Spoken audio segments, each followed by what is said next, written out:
After spending this eternity frying into oblivion, what better thing to do to stitch all of the pain away than collecting warp zones and bandages? Okay, maybe the bandage things do any kind of sense, but the warp zone, I'm still debating on this one. So hell is the part of the game where the warp zones are at their most cryptic, because all of them are hidden. It's not always about pulling off a particular task that you're well aware of, and this time you gotta dig around in order to find the bandages. Yeah, there are breakable blocks here. Welcome to Eternal Meat, or Spelunk Meat. No. Too bad I couldn't find a proper name for this splash screen, if only because it looks really cool. So yeah, this warp zone is in the light world, but you'll be expected to pull off stunts that you'll only have to pull off into the dark world. This warp zone is particularly nasty. I mean, this is one of the hardest warp zones that you find into the entire game. I mean, in order to get this bandage here, you have to jump between falling fireballs. And this is as easy as it looks. Yeah, I've totally pulled it off by accident here. You really need to have precise timing in order to be able to pull it off. This level is pretty easy if you don't lose any kind of time and start walking right away, but it can become really tricky once that the fireballs are pouring all around the place. Normally, I don't think you're supposed to get this bandage this way. You have to play the entire level and then fall to the bandage and restart the level, but guess what? You can climb all the way up here and finish the level, but since I'm not lame, I'm gonna play the level the proper way. And that isn't the proper way, by the way. Usually you just jump straight for the platform instead of doing a wall jump. Okay. And welcome to the first regular warp zone of the game that killed me. So let's get it done as fast as we can. Oh my god, can we do it? Can we jump here? Oh yes, we can jump. Oh yes, wait. Okay, back to the regular programming. Now the thing that you'll notice is that if you get a bandage but fail to complete the warp zone, you'll have to get the bandage again. And yeah, don't stay too close to the edge, by the way. I probably could have told about this particular gameplay mechanic a whole lot earlier, but since these are the first warp zones of the game to give me any kind of grief in this let's play, well, what better time to do it than now? Wow, this warp zone's a whole lot harder. I can't believe I failed it a second time, and in fact I caught a third time where I also died 3 times onto this one level. It's interesting to see that the first warp zone of the world is the hardest one of the bunch. The following warp zones will be a whole lot more lenient than this one, so enjoy the brutality while it lasts. But yeah, don't pull a wall jump here like I'm gonna do here, because this is really not the proper way to do things. Look at how complicated it was. Just do a proper jump from the bottom of the platform to the other one and you'll be fine, but what can I tell you, I just really like wall jumps a whole lot. Oh no, Bandage Girl became a blind, bald man. God, these warp zones are evil. Alright, time to play a game. Find the warp zone into this one stage. Could it be here? No. Maybe there? No. No, right here, through this tiny hole in the ceiling. Zone! No! Another Game Boy warp zone. Oh, but the splash screen for this one looks really cool, I gotta say. And as you'll see, it's also directly themed to the warp zone itself. Even though I really didn't like most of the Game Boy warp zones into this game, and especially the last one which was dreadful, well, this one is a complete 180-degree turn because this one, however, is really fun. It's entitled The Keymaster, just in case you couldn't guess, because every single level into this warp zone is key-based. And this level is a perfect opportunity to see how far your wall jumping will get you. The jump that you have to pull off in order to get the bandage is particularly daring, as you can see. Oh boy, can you go as far as possible? No, you went too far. Alright, time to focus. Okay, I focused too much on getting this bandage, it seems. But here we go, the hard part is now behind us. All that we need to do is to collect this final key here, and the victory will be ours into this long shaft. So yeah, even though these levels are still pretty basic, I just find them to be more fun than usual. However, this one level kind of has a crappy bandage. Basically, this level is the equivalent of a treasure hunt. Yeah, the bandage is hidden within all of these destructible blocks. Have fun figuring out where it is. And obviously, you can be sure that I'll take my sweet time getting it because I, for one, do not remember where the bandage is. So we're gonna have to keep our eyes and our ears peeled in order to be able to find it. But at least they weren't mean enough to put it into the corners. Ha, here we go, we've collected it as we can hear. Unfortunately, we didn't get to see it, but you had a pretty good idea of where it was. Say hello to Daisy, because this is the final Game Boy related warp zone of the entire game! Hooray! So, the final warp zone of the light world is behind this fake wall. Warp zone! So yeah, all of the warp zones of this world were behind fake walls, as well as invisible things that you had to randomly guess. Hooray! This introduction for her next new character kind of makes me depressed, because even though this is probably the best looking cutscene as far as introducing a character goes, unfortunately I do not really care for the character itself. Which is bad, because the game FLYWRENCH really does seem pretty cool from what I've noticed of it. And this cutscene is pretty faithful to the game that it's based upon. So, FLYWRENCH is a particularly sluggish character, but he can do a pretty cool trick, in which is to stay hung up on walls whenever he's doing a wall jump, which can make certain stunts a whole lot easier to pull off. Basically, FLYWRENCH is not about speed, but about making certain stunts easier to pull off. His other abilities is to do a triple jump, but it's really hard to control because I'm really not sure if it's because my gamepad is faulty, but sometimes whenever I jump, I just tend to do 2 jumps, and basically, well, if you waste 2 of your jumps doing really short ups, then FLYWRENCH ability will not get you anywhere close to where you have to be. And the other unfortunate thing is that there's not a whole lot of parts in the game where FLYWRENCH abilities come into handy. I mean, it can be fun to play with his abilities, but there's no part of the game where you'll be like, oh damn, I wish that FLYWRENCH was around in order to help me. But then again, they couldn't do like into the original game and have him fly everywhere, because that would have been a little bit too easy. So, welcome to the Dark World Warp Zone. Coincidentally enough, this is the easiest one to find, but the hardest one to get into, because you have to pull off a ridiculous stunt as Commander Video in order to be able to make it there. It's possible, if you're really masochistic, to make it there as Gil. Oh, you son of a... Yeah, that saw blade can catch you off guard really, really well, so better wait while it's up. That jump is really unforgiving, but hey, welcome to Wooper Veet Voy!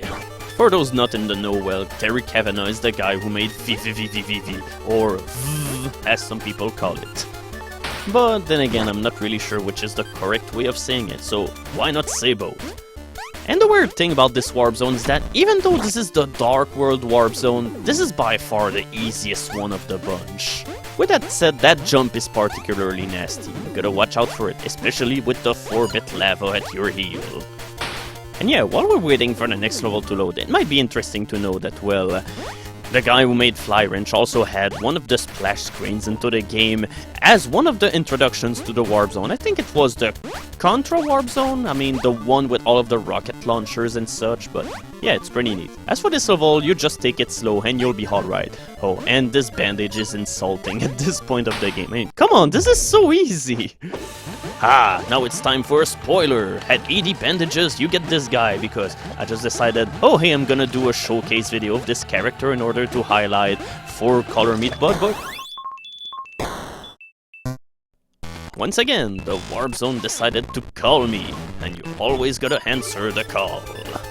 Maybe this warp zone is so terrorizing that you will lose all of your colors by entering it. I really don't know, but either way, this is the easiest glitch world of the entire game. I mean, this one part is tricky because you need some pretty good timing in order to negotiate these fireballs, and then this one section can be pretty tricky, but honestly, there are other glitch worlds into the game which were far harder than this one. Yeah, Forest and Salt Factory were a whole lot harder than this one.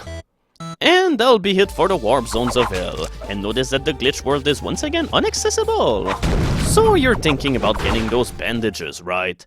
Too bad, because the torture never stops.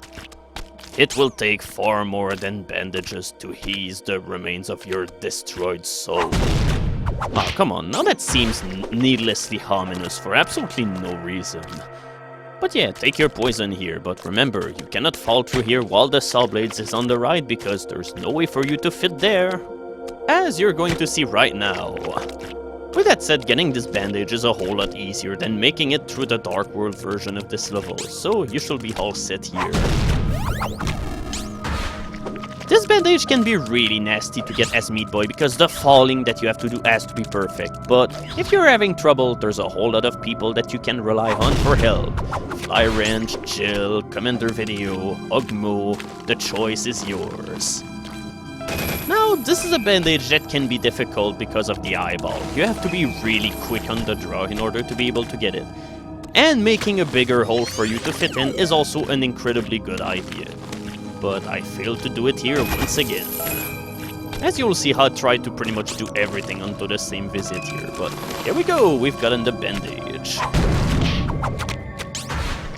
Now, my memory is pretty foggy about the bandages that you see into the upcoming world, but as far as I know, this is one of the hardest bandages to get into the entire game whenever you're into the light world. I mean, there are far harder bandages than this into the dark world, but come on, for the light world, this is particularly nasty.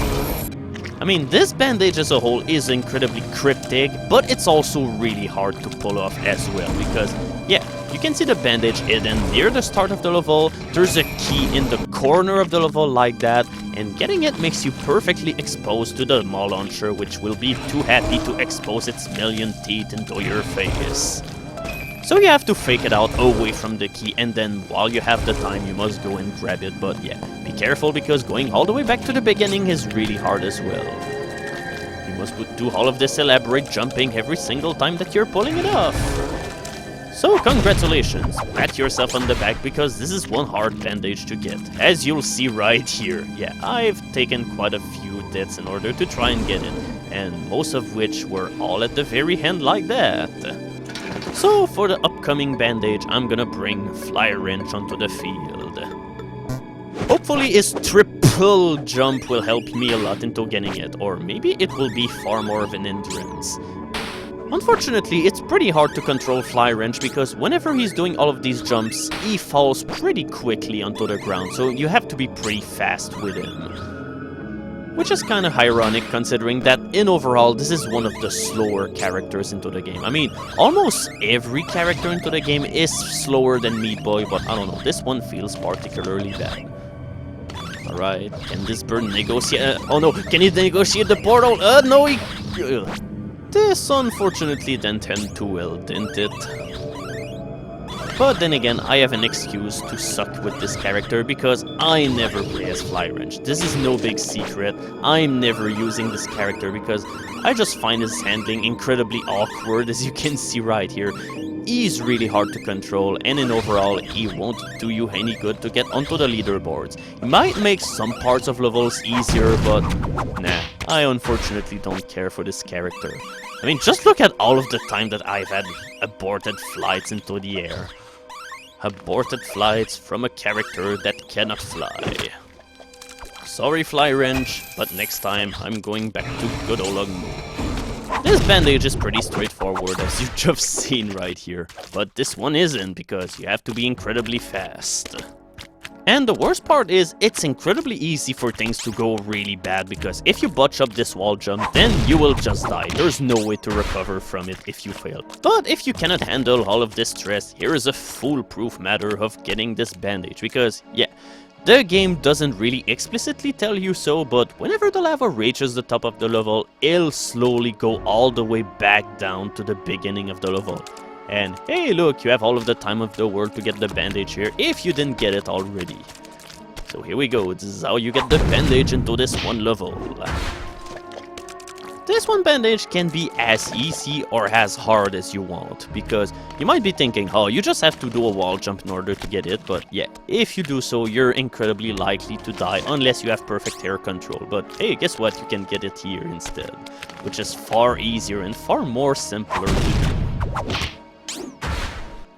Now, some people were looking for me to especially be frustrated by this bandage, but truth is, the bandage itself is really easy to get. The thing is, it's the level afterwards that you have to contend with, which is a complete nightmare.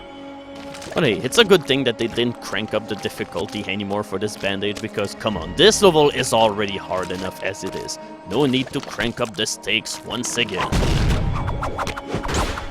And besides, I've already had my good share of failures, as you can see here. But yeah, even though you'll be playing this level on your second or third or fourth time, you should expect a whole lot more deaths than that. Ah, it's been a while, rip-off man. And no, before you wonder, this one Metal Gear hasn't given me any kind of trouble whatsoever. Oh, and welcome! We've finally been able to see the platforms being glitchy as hell into... being glitchy as hell. I gotta say that's really fitting, but yeah. Sometimes you can die upon landing on platforms, which is pretty weird, but yeah. And overall, this game can get pretty weird, and it's not always the way that the designers wanted it to be weird. So yeah, I've never really had much success for this level here, as you can see. And it's always funny to see especially elaborate death reels which involve Ongmo because of his really funny way of dying, of doing somersaults into the air. So yeah, you have to play hopscotch with the highball if you want this bandage here. Are you a bad enough dude to be a hopscotch master? And yeah, getting this bandage is a whole lot trickier than it seems, if only because most of the time where you'll try to get it, the platform will get ahead of you, and then there will be no way for you to complete the level. Okay, I lied. There is a way, but it makes it so that you have to spend a long as hell time waiting for the platform to go all the way back to the beginning of the level.